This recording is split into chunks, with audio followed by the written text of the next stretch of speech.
Hi everybody, I'm Rebecca Kelly from Flat Living Magazine and I'm here today with John Burrow from Resident. Thanks for joining us, John. It's really nice to see you. Absolute pleasure. Nice to see you again. Thank you.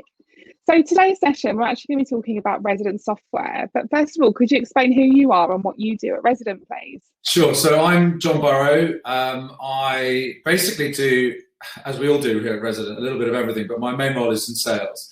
So I have a mixture of kind of inbound and outbound jobs to do. The inbound inquiries are great because people obviously know who we are and they're ringing up to find out if they can see the system and go through kind of typical scenarios and how they play out in Resident as opposed to their kind of current situation.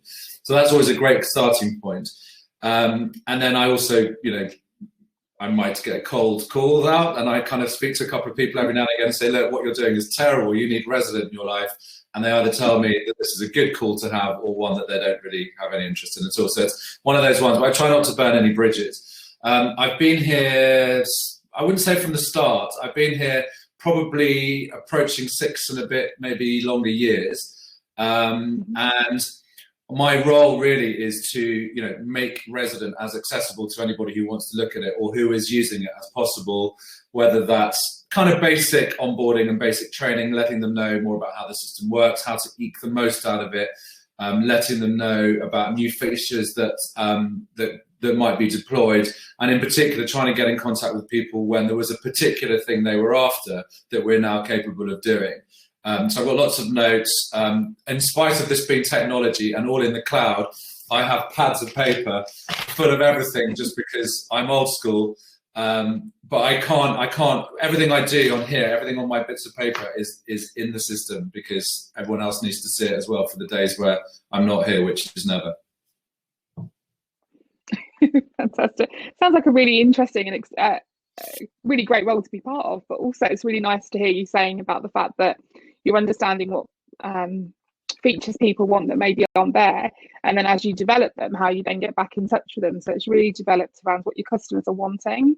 Yeah, I think so. I mean, it's basically everybody is trying, I think it would seem, to get the same outcome from what it is they're doing. They manage a whole load of blocks. They want their residents to be happy. They want all the bills to be paid, and they want to do a good job for that building. And their relationships that they have with the leaseholders is obviously really important to us. Similarly for us, our relationship with our agents is really important, but we don't always get to know. Some people run away with it and they're very happy and they do stuff, and there's some stuff going on behind the scenes that I in sales might not be aware of.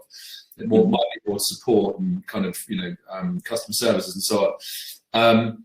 But we, everybody does what they're trying to do, even though the objective is the same, in a slightly different way. So trying to understand how people vary what they're trying to do and some of the processes that they may have adopted over time is really interesting.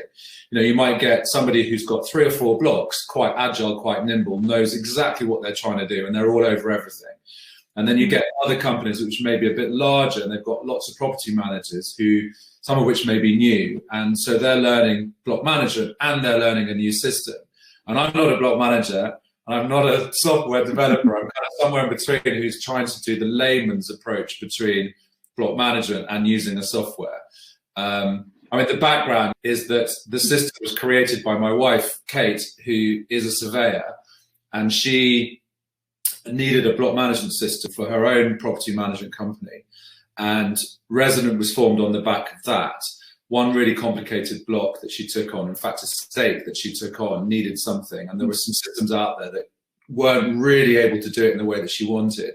So she said, this is ridiculous, I'm going to make my own.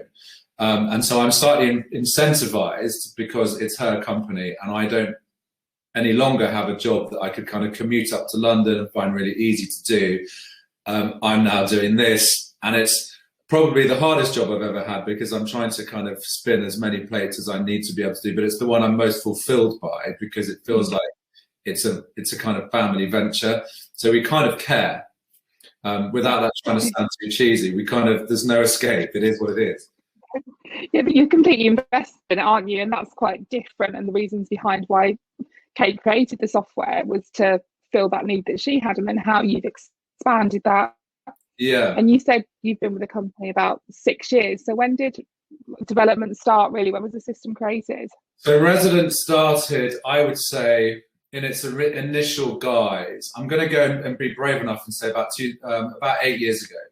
And it was a really, really simple version with just, a dashboard that gave you kind of segments of block management, let's say. And if you click on a button, it would then take you to the greater detail behind that.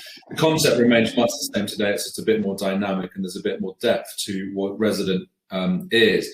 But basically, it was for this estate that Kate took on. And with a lot of the systems out there, and I'm not saying good or bad about them, but a lot of the systems out there meant that because the estate was, say, 5 buildings, a lot of them forced you to have 5 separate blocks with 5 separate budgets and 5 separate, which is like, no. It's one thing. It's one management company. There is a freeholder, which is, kind of a weird scenario because all leases are weird, it seems to me. But there's this block there, and it was listed. It was open to the public. It was a concierge. It was a caretaker. It was just one of those things. It was a beautiful / weird place. But the actual scheduling was quite complicated. So it was quite straightforward. So rather than having a complicated setup, Kate said, I just want to call it a block. I know it isn't, but academically it's a block. And I want to have one budget, multiple schedules, all overlaid, all talking to each other.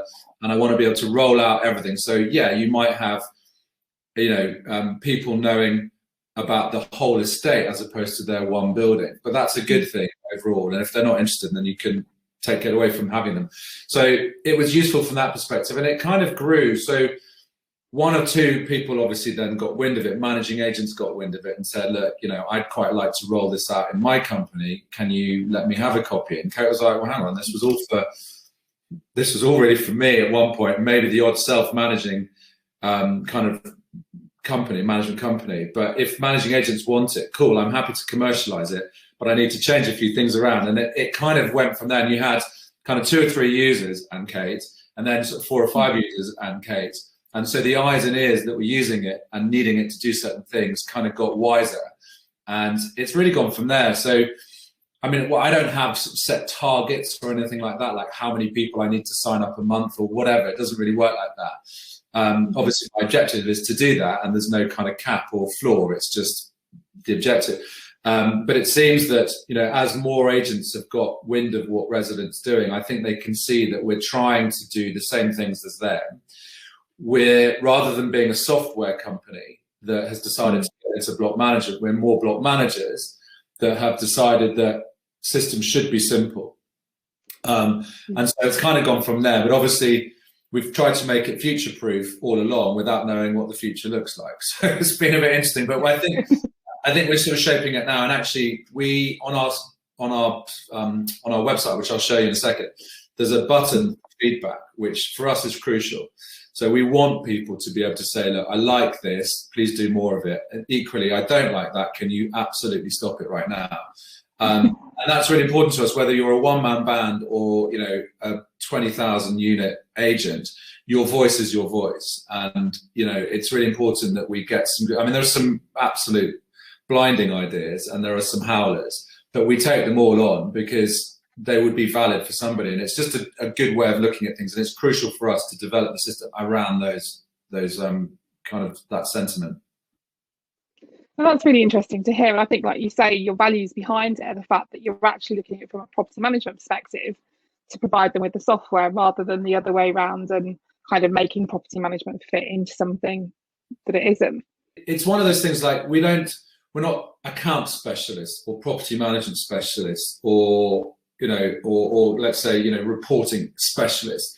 We're trying to do everything in as detailed a way as possible, so that no matter if you're a one-man band or if you've got different departments within your property management company that covers property management or accounting or everything else, it will be as consistently simple, hopefully, to use for each department as it needs to be. And will be based on RICS, so RICS regulation, so professional kind of organisation effectively to kind of guide us with what's compliant and what isn't. But it's completely mindful of IRPM and ARMA as well, because obviously all of our agents using it are either one or other or both or all three.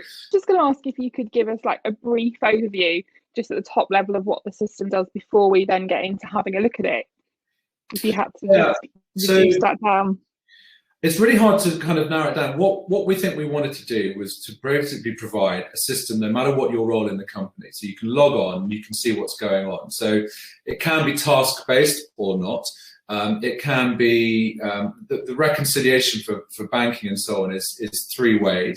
So you can do it manually, which a lot of people still do. And people wanted to have that kind of control without being kind of governed by a system. So that's quite evident. You can do it manually.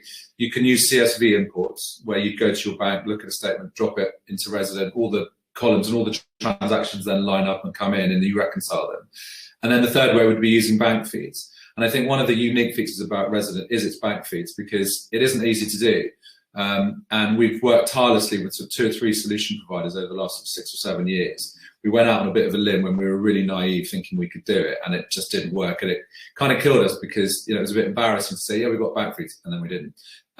But we've kind of settled that now. And for the vast majority of banks, vast majority of account types, it works. So that's pretty unique. Leaseholder portal, really important in this day and age. As a feature rather than as a sort of benefit. As a feature, it's great because leaseholders need to know stuff, or like to know what's going on, and you can configure it around whether you're a leaseholder in a block or a leaseholder in multiple blocks, or if you're a director in a block or multiple blocks, and what access you need to be granted. And you can configure it between one client and another. So you might have one client where you've got directors who need to see everything, and another client where you've got directors who oughtn't to see too much, less is more. And you configure it accordingly. And we show agents how to do that based on their need. We don't know what they're going to want, but we tell them how they can make the changes. So that's pretty easy. It's all in the cloud, so you can use it on any device. You can log in literally anywhere. I do occasional stuff on my phone. It's a bit rubbish on a phone because obviously there's too much information on the screen, but works really well on iPads. It's all brandable, so you can make it look and feel like an extension to your own website. And hopefully, if leaseholders are logging in, they don't feel alienated because it's a familiar brand. So that's pretty good. And yeah, it's a logical layout, logical system, logical layout. All the sections kind of make sense. There's lots of things happening behind the scenes. It's a bit like a swan, you kind of sort of glide through what you're doing, but underneath, all the data entry that you put in is populating itself live into different areas all the time. So you've got a global dashboard which summarizes where you're at and what you're doing and what you need to do next. And then each block has its own dashboard. So you can then see locally to that block what's going on. And we pride ourselves on the simplicity of adding data. So all of the data that you have, you might be using spreadsheets and what have you right now. And if you want to use Resident, getting your data from spreadsheets onto Resident actually is quite simple. We show you and we help you, and we do it. But that's a big scare for agents who are considering software. And hopefully we've alleviated those concerns. Sounds really good. I think at this point, it seems like the perfect opportunity now for you to show us the software, because I think it'd be great to see the things you've just described.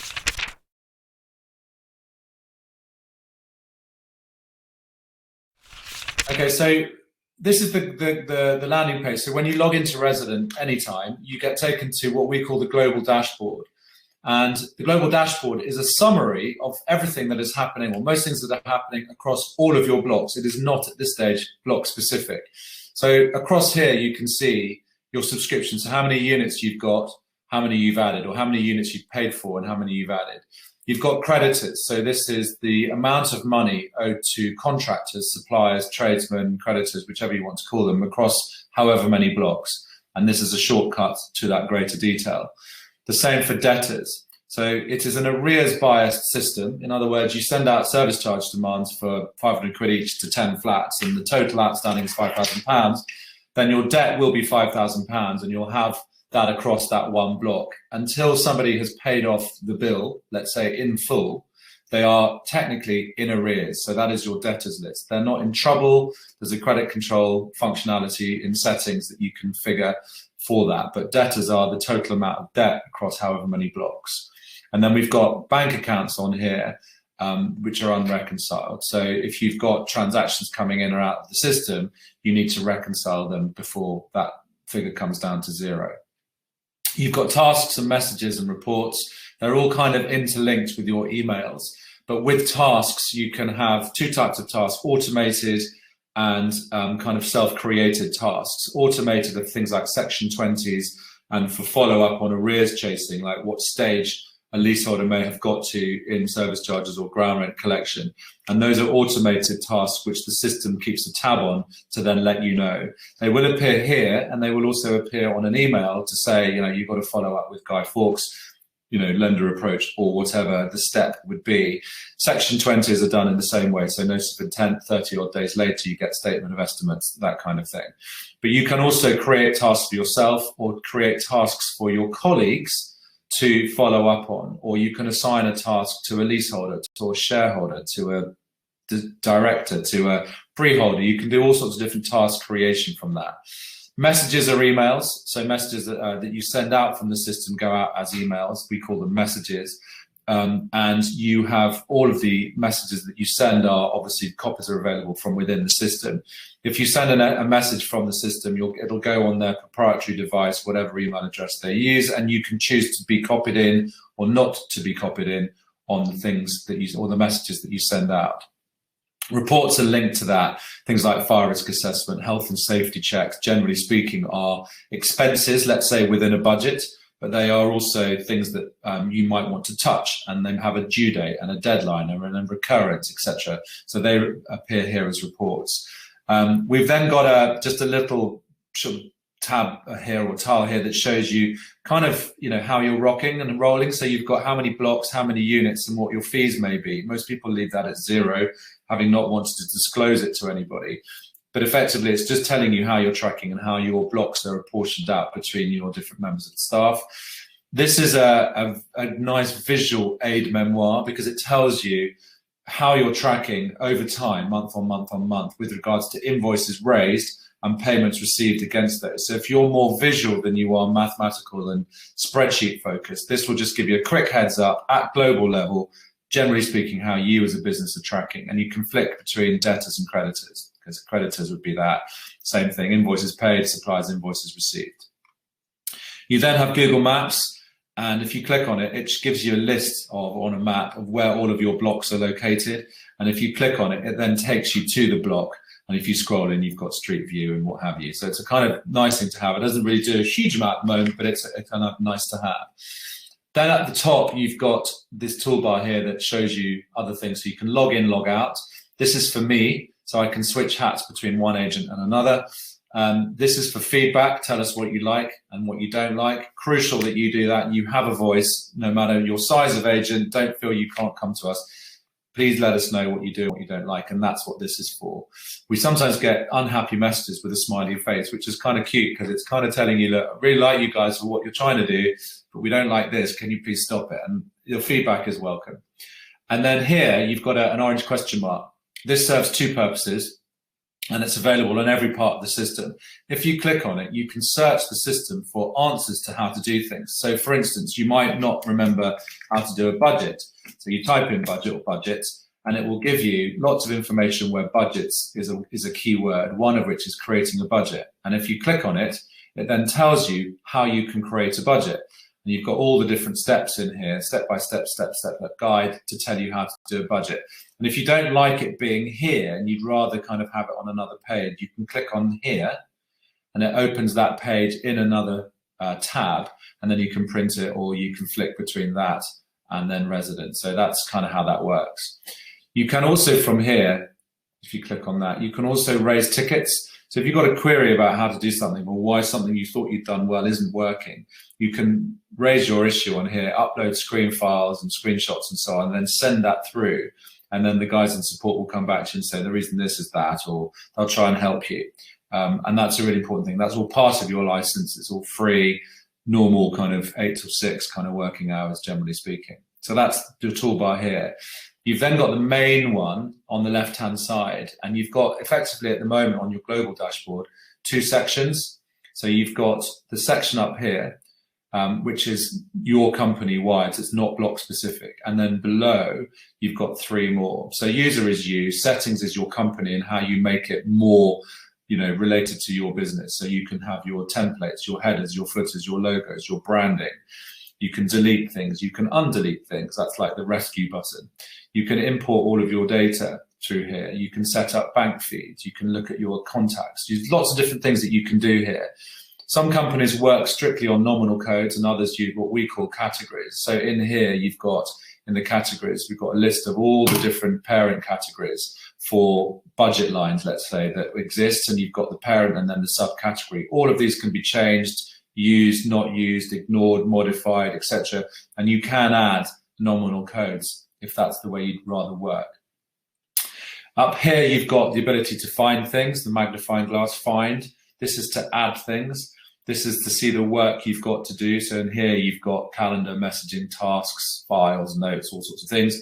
Branch finance, where you can see lots of different things globally, again, not specific. So a list of transactions, fax extracts for multiple payments to from multiple bank accounts for all of your contractor payments. And you can do that through any bank.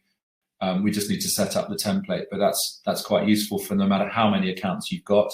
You've got all the invoices for suppliers and units. So this is a data dump really of all the units that exist, all the invoices that exist. Global works orders and global reporting, where you can see at client level rather than at block level, an example being creditors or debtors or profit and loss or supplier statement extract.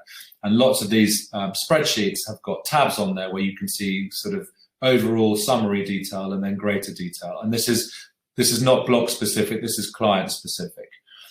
You have tickets as well, which is another thing altogether. And I might come on to that, but that's an optional extra. Most things in resident are included. You either have resident or you don't. But the two things that are extras, are optional extras. One is bank feeds and the other one is tickets for leaseholders to report maintenance issues, which we'll come on to. If I firstly go off and find something, I'll go to a block. So I can fast search. All I need is the first three numbers or letters of what it is that I'm searching for, so rather than going through a list. So if you click on any of these things, it gives you a list of everything that you're doing. I'm going to find a block called Buckingham Palace, as you do. And Buckingham Palace therefore exists here. BP, the custom ID, Buckingham Palace in London, the Queen is the client, and I've got 18 units. And if I click on it, you'll get a section in the middle which relates to the structure of that specific block. So everything above and everything below the line is still global and your company wide, but the stuff in the middle or the content in the middle relates just to the block that I'm in. And you can see here the block dashboard, similar to the global one, but this is local information relating to Buckingham Palace itself. Okay, so you can see where it is, creditors, debtors, the layout, 2 houses, 14 apartments, a flat and a shop with VAT. You've got work orders, you've got arrears, again, you've got its location, you've got arrears, high to low, and then you've got the bank balances on that screen, so you can see what the balance is and when it was last imported and reconciled, depending on your method. You've then got the list of directors and the property manager below and who can log in out of that group. Okay, basic stuff on here, unit lists, so you want to know who lives in the building, what they owe, what their current balances are, and so on. So you've got flat one, it's a flat rather than an apartment or a house. You've got the leaseholders in there. You can put the tenants' details in there. Tenants' details are not for rent collection or anything dynamic, but for good order and for messaging to say, look, move your car, scaffolding going up, that kind of thing. But it's useful for leaseholders to be on there, as I said, for good general housekeeping. Oftentimes, you'll find that the tenants are the ones reporting the maintenance issues. And that's where tickets comes in, because they don't have access to the portal for the communal finances, but they can raise tickets to say, the lift is bust, can you come around and fix it or whatever. And then on here, 2 columns really, what they owe. Figures in red are arrears. So it's an arrears by system, whole numbers. They are owing £225. And then on here, you've got figures in credit, which are, as I say, overpayments or what is due at the moment. Okay, so that's quite easy enough to see. And you can see here the list of everybody that's in there. If you go to the right-hand side, you've got 2 sections. One relates to the person and one relates to the property. If I click on the person, I can then see in there who they are. And you may have, when you add a unit to the system, you may have Mr. Wellesley is just Mr. Wellesley, the leaseholder, and Mrs. Wellesley might be a director. So rather than adding them as one individual, Mr. and Mrs. Wellesley, you can still write to them as Mr. and Mrs. Wellesley, but you would add them as two individuals to the system where one is a director and one might not be. It doesn't happen particularly often, but you might need to be able to split that out, so you can do so. You've then got on there the ability to see their statement, and this is akin to what they would see if they were to log in. But on the statement page, it'll just wait for your screen to catch mine. You can see all the credits and debits on their accounts and kind of what their overall balance is and why. And this can be, you know, downloaded and sent. If they have an email address, there's a button here that you press and it will just send them an email with their statement. Or of course, they can log in and see that. Really simple stuff. So therefore, you've got unit list, you've got accounts, and in accounts, you've got schedules, financial periods, and budgets. These are all interrelated. A schedule would be something like service charge, and or lift charges, anything that within that building has its own apportionment. So not kind of cleaning and gardening and what have you, that would all come under service charge, but something where you've got a different set of apportionments but needs to be charged for. So a classic example would be you have a block of 10 flats, you have a lift in there. Everybody, all 10 pays for the service charge, but only 2 would pay for the lift, for instance. Sorry, only 8 would pay for the lift and 2 didn't. You would have 2 schedules, one for service charge and one for lift. On this example here, I've got quite a few. I'm just obviously messing around with what I can do here, but I've got a lift charge and a service charge in here. You can see there are 18 units in this building, but only 16 pay for the lift. So you can have multiple schedules all overlaid. And it just means that people who pay for service charge and lift charge would get 2 lines on their demand, whereas somebody that didn't pay for the lift would just get the 1 line about service charge on their demand. So that's your schedules. And what you really do with schedules, without going into all the detail, is you put in your apportionment here. If they all pay the same, there's a button there that says, like, distribute that contribution evenly, so they all pay the same percentage. And you choose the categories that make up that service charge at this time. Reason being is if it doesn't change from year to year, then leave it as it is. All you're going to change every year is the money that's in the budget, or the money that's in the estimated budget that's going to be generated for that year. But you go through however many random categories you've got: health and safety, fire risk, lift repairs, whatever it is that makes up your budget line items, you put on and you tick. From there, you can use the file path to go back to the page you were on before. And to that, you would add a financial period, and then you can do your budget. And that's pretty much how you get to that stage. The budget, when you're on that page, you can have as many budgets as you need to. I'll give you effectively an example. If you click on new, it tries to anticipate when it's for, so it gives you a budget name. All of that can be overwritten. So you could write, test budget, whatever, doesn't matter. Choose the financial year, choose the frequency. So you've got your annual, half yearly, English quarter, quarterly, whichever dates. This one is half yearly. And then you can choose the schedules that you're interested in including for this particular budget. The minute you do any of that, anything on here, and then create it, it goes from new, and then it will sit in draft. And when it's in draft, you can download it, you can send it to directors and so on. And then the next stage is to get it from draft into approved. So just to give you an example, I'm going to show you my 2020 budget. Very, very briefly show you what was in it. So this will now be faded out. The text will be faded out because I've already processed this. It's already been generated and sent. And we don't want other people who can access this to be able to make any changes. I can make changes because I have permission, so too could you. But equally, the normal leaseholder or let's say a director who you may have given access to, we don't want them to make any changes, so they can't. So you've got budget name, financial year 2020, half yearly.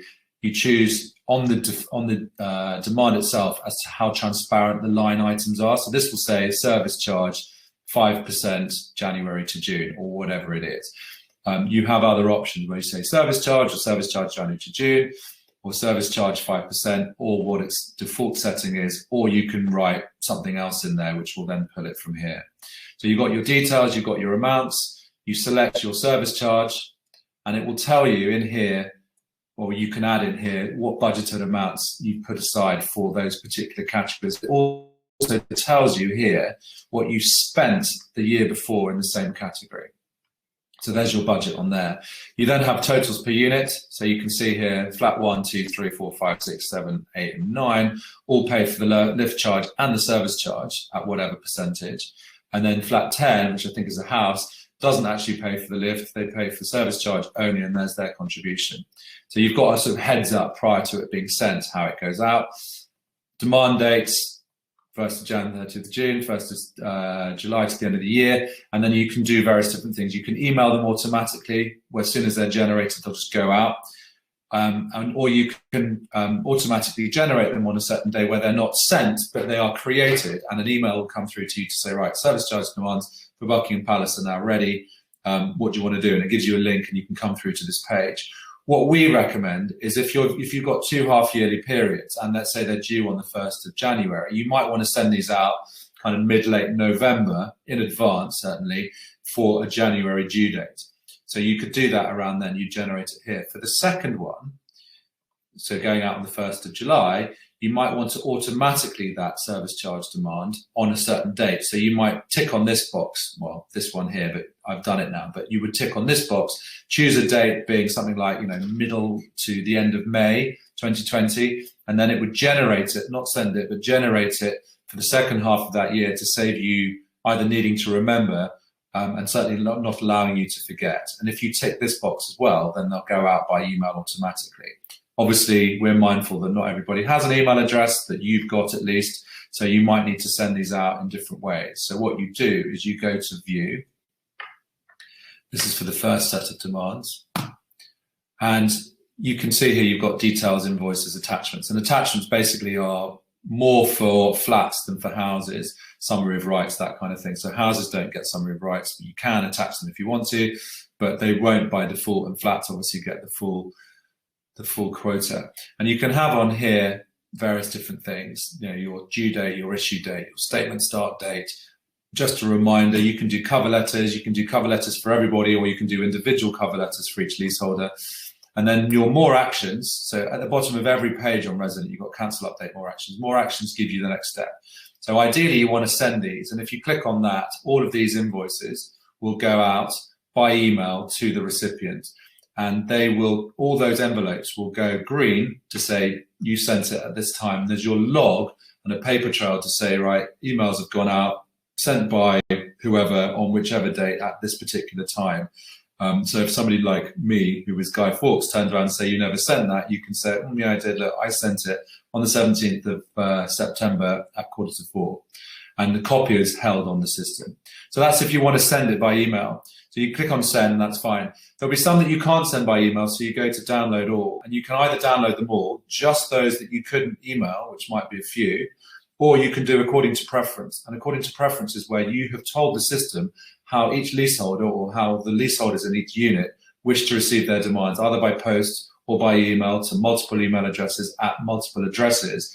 Whichever way in combination you do it, clicking according to preference will sort the wheat from the chaff. It will send or it will download. And that's kind of what you need. And these can be done either as zips or PDF files.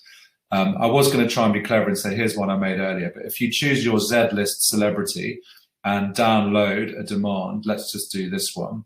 So, yeah, so when you send out a demand, if you send it by email, they'll get an email message that you can obviously, have as a generic message that goes out. It normally says something like, dear, and it pulls the dynamic name. Please find and close latest demands and service charge, budgets with associated statements or whatever. Some kind of sentence that covers what you're sending.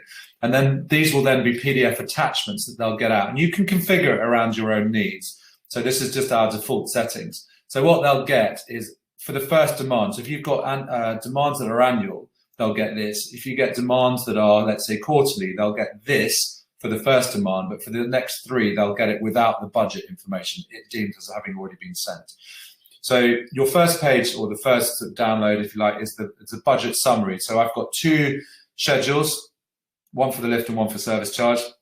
This would be your header, your footer, all of your details or not. You can change the font, you can bunch it up, you can do what you like. The second page is a sort of breakdown of each schedule. So again, this can be compacted and condensed onto one page, but by default, it's going to kind of break it down page by page, which kind of goes with, please send this out by email rather than by post, because otherwise you've got loads of bits of paper for what could arguably be not the biggest of budgets. So you've got lift charge here, cool. And then you've got the next page, you've got service charge. And again, the breakdown of all the parent and then sort of child or subcategories beneath it with all the different breakdowns. Then you have your application for payment or service charge demand or invoice or whatever wording you as the agent wish to use. And it will pull, again, dynamically your header, the right information about where you're from, your issue date or demand date, or this could be due date, depending on how you've set it up. You can then pull the dynamic information. You've got the lift charge and the service charge in here as part of your line items for the service charge or for the budget. I've also been messing around with this, and I've got credits and payments and stuff on there as a kind of mini statement within the demand. You do not have to have it like this. Some people are, and it might be right to have the demand as the demand and the statement could be something separate, but on the demand, it needs to have just what you're charging for rather than what they've paid against it. You can have it your way, in the immortal words of some fast food chain.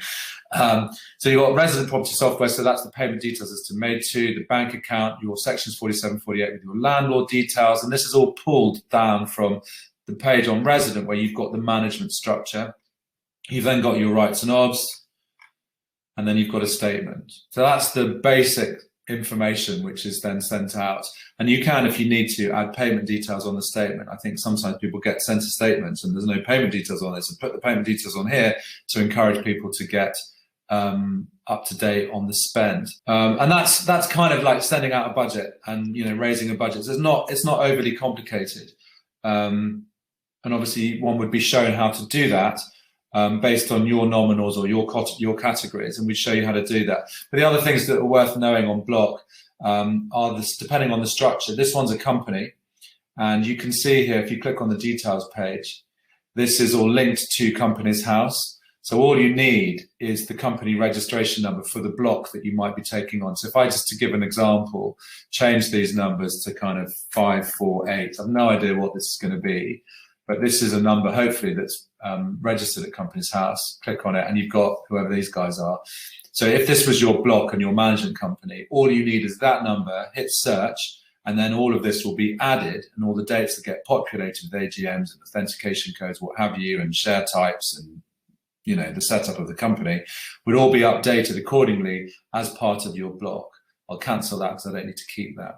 You can also pull in at company level within the company here. You can also pull in, who's a director, who's a shareholder, secretaries, and so on, and you can download shareholder certificates, that kind of thing from here. It's also, last thing at company level is you've got a section called company info. And when you get to the end of the year, the financial period, and you need to do an end of year pack, you can come to this section, click on end of year pack, and you can see I've got some files that I've already got, but you click on it to generate it. And you can click up here to end of year pack, click on end of year pack, choose your block, choose your financial period. So let's do 2020. And as soon as you've chosen a year, you're then able to generate and send a pack. And this will send to you or whoever is logged in an email a few moments later containing a zip file. That zip file is on here, one I've made earlier, comes through as a zip file. And if you download it, basically in there, you've got all the reports that you have at block level, all pulled into one zip file that either an accountant can log in and retrieve themselves, or you can send when it comes to year end, containing all the vitals, child balance, budget versus expenditure, cash books, supplier invoices, what have you, throughout the course of the year. And you don't have to do anything because they're all done in real time. So it's up to you how that works. So on here at block level, you've got reporting, and within reporting, you've got all these different reports. Effectively, these are what I bunched in to that zip file that I showed you just now, but they're all compiled real time. So if you go and make a change, then run it again, all those changes will be in there. You don't have to keep on sort of finding files that you've been running on spreadsheets throughout the course of the year. They're just done. I'm not necessarily going to go into the reports now, but effectively you get the idea. Budget versus expenditure, cash book, creditors, trial balance, arrears, aids, and so on. All the kind of normal candidates are all on there. Cash book by schedule. So you've got different pots of money available in each schedule, rather than have it, even if it's the same bank account, all kind of filtered. So you can't spend reserves on, or admin fees, let's say, based on money that's come in on that for admin fees. You can't spend that on service charge because there's a different cash book or different schedule. So that's kind of how that works. Okay, fine. So the last thing I was going to show at block level then is that thing. So, LPU1 forms where there's a sale going on. Resident can download via checklist. It can create an LPU1 form for any sale that's going on. It doesn't take as long to fill out as it sometimes does at Law Society. And you can download them from the system, upload all your photographs and documentations, and then generate it. And then that can be what you send out to your contractor. So I was just going to say that that's available at block and unit level as a sort of part and parcel of the system, as are things like site inspections. So maintenance kind of covers two things. Maintenance is both supplier invoices and works orders, I guess, in that sense, but also maintenance from a leaseholder perspective would be the ability to report things. So we have a functionality here, if we're going to cover the leaseholder view, called tickets. It's not part of resident, it's an extra module that you pay for because not everybody wants it or needs it. But basically, if you needed to have a hub where all of your maintenance issues can be reported and updated, etc., and everybody who needs to know can then be notified, you need tickets. You don't need to have you don't need to be registered with resident for tickets to work. You just basically have, as the agency, you'd have maintenance at or reporting at whatever your company name is. And that email, or the emails that come to that email address, then get forwarded to an address we give you, which would be your company name at resident, for example. And then it's an immediate quarantine kind of delivery. So a leaseholder, unbeknownst to them that resident exists, or a tenant who doesn't even know what resident is, can then send an email to maintenance at your company name, which will then land in the form of a ticket on resident, and then it's from there that you can do certain things. So if I click on tickets, you've got two sections. You've got settings, where you decide which of your colleagues have access to the system or not. You've got tags, which is, I've got some silly examples here, but basically where you've given type of maintenance. It could be plumbing, could be graffiti, could be noise, it could be, anger, it could be mental health, it could be, something else, that you can do it all by category, really.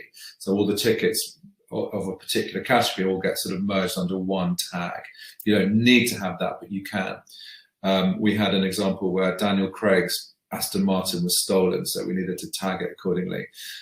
You've then got notifications where you can tell the system what kind of messages people get when a ticket is raised, either you and your colleagues, or from a leaseholder or from a tenant, what kind of message they get. So it says, dear whoever, you've raised a ticket, we'll be in touch. Fine. You can change these. All of these can be, dear, leaseholder, if you want to.